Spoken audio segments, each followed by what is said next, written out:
Chapter 7. Choices in the Dark.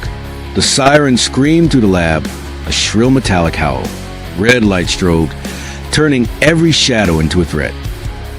Lock down all sectors, the general shouted. Seal the lab. Too late. Subject A-01 stepped out of his open cell. He did not run.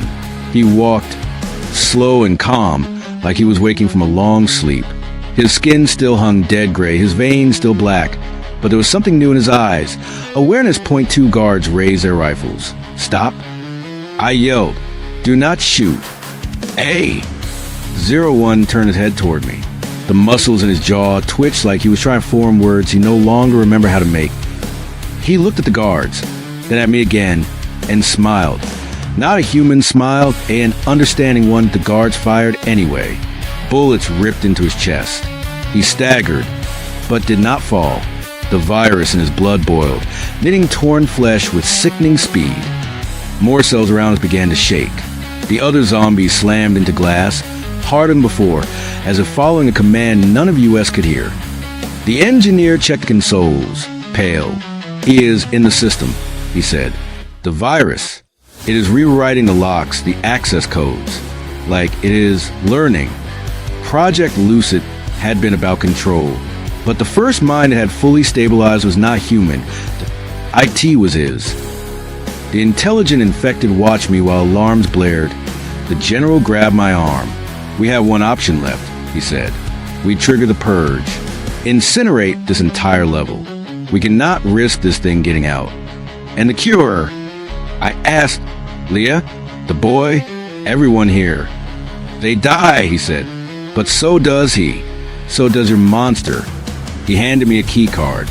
You started this, Dr. Cross. You end it. Purge authorization requires your sign-off. Outside the observation window, Leah pounded on the glass, eyes wide with terror. Daniel, what is happening? She cried.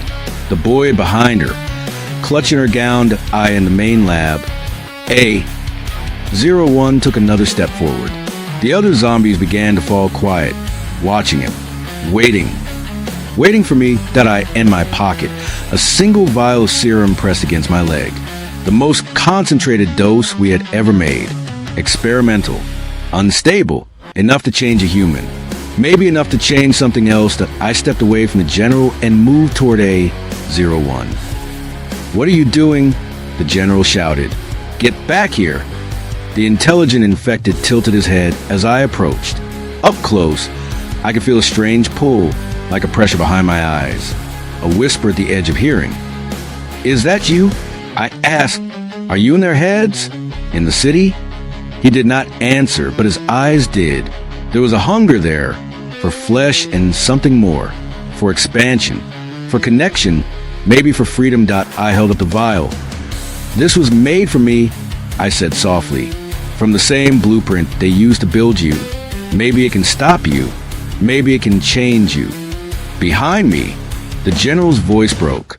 Daniel, if you inject that thing and it takes control of you, it is over. Hit the purge. Now! My hand hovered between the wall panel that would burn us all and the syringe that could rewrite everything again. The lab fell silent, except for the wet breathing of the undead and the steady beeping of failing machines. I thought of Leah's clear eyes after the serum, of the boy whispering, "It is quiet."